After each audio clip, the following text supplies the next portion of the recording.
Hey guys, what's happening? So I'm happy that you stopped by.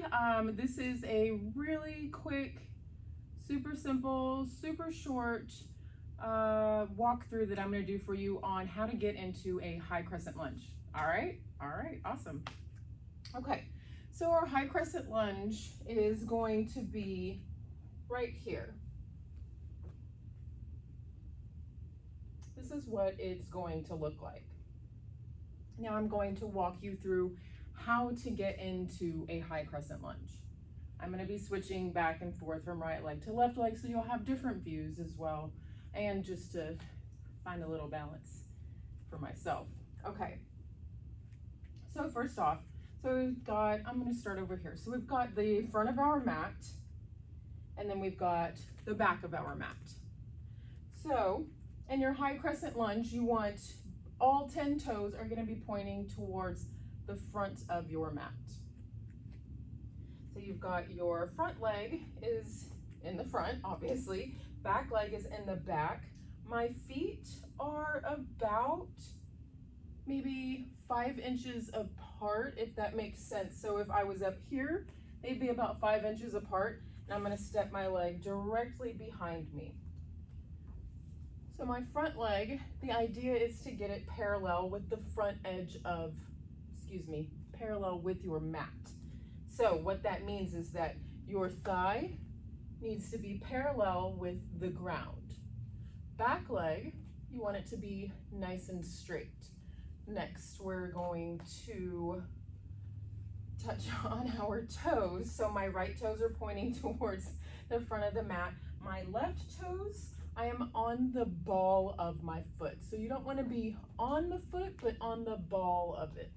And then lengthening out the leg. As for my core, my torso area, my core is engaged here. This is going to help me keep a nice straight back. So from here, I'm going to reach my hands into the sky. This is a full high crescent lunge. So now I'm here, so now I'm going to recheck in with my placement, my alignment. All right, so I've still got the front knee bent. Back leg is still nice and straight. There's no dip in the knee. My core is still engaged. My arms are still reaching for the sky. Awesome. So this is our high crescent lunge. That is a full high crescent lunge. That was using a lot of quad, hamstring, both glute engagement, core engagement as well. So maybe that's not where you are in your practice yet. That's totally cool. I'm going to show you a modification for your high crescent lunge. So rather than stepping the leg as far as you can to the back of the mat, maybe you only come to about the middle of your mat. This way, your front lunge is going to be not quite as deep. So rather than being a nice 90-degree angle, we're going to have about a 45-degree angle. All right, check in with the core, torso area, and then reach the arms to the sky. So you're still in a high crescent lunge, but you'll notice that rather than having to take that super deep lunge, you're able to kind of have the lunge up a little bit higher. You can stay here in this position until you're able to work your way towards having that super deep, long lunge with one foot at the very front of the mat, one foot at the very back of the mat. I'm still engaging all of the exact same muscles. So right now I am engaging my right hamstring, my left hamstring, my left glute, my core is engaged, it's fully active. My back leg is nice and straight, and the straighter my back leg is, the more I'm going to engage my back hamstring and my back glute. This is what's keeping me in line right now. My core is what's going to keep me my balance. It's going to help me find my balance. And then you're just going to breathe here. You're really going to feel this in your front leg a lot more than you will in your back leg. And there we go. That's your modification for your high crescent lunge. One other thing I want to show you, your arms, your hands. So I'm gonna face you this time.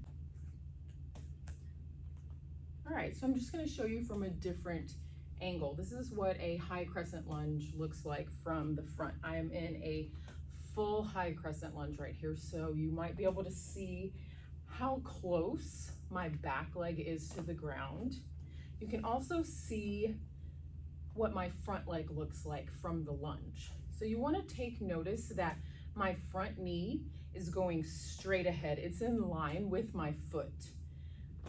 Sometimes if we're not strong enough or we're in the pose a little deeper than we're strong enough to hold, you'll notice that the knee is going to bow in like this.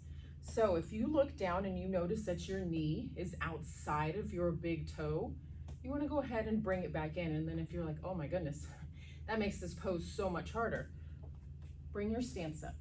That's when you're going to step your leg in, bring your back foot maybe just to the middle of the mat instead of all the way to the back of the mat. So now whenever you notice if your knee is like this outside of the big toe, you're able to straighten the leg back up and still stay in your high crescent lunge. Reach for the sky. Okay, so as far as your hand placement, so this is what my hands look like right here. This is wrong. Where you want your hands to be, obviously, yes, they're still reaching for the sky, but you want to spiral your pinkies inward. And what this is gonna do is going to, rather than bringing your shoulders up to your ears, it's gonna rotate them down the spine. And I'll show you from behind as well.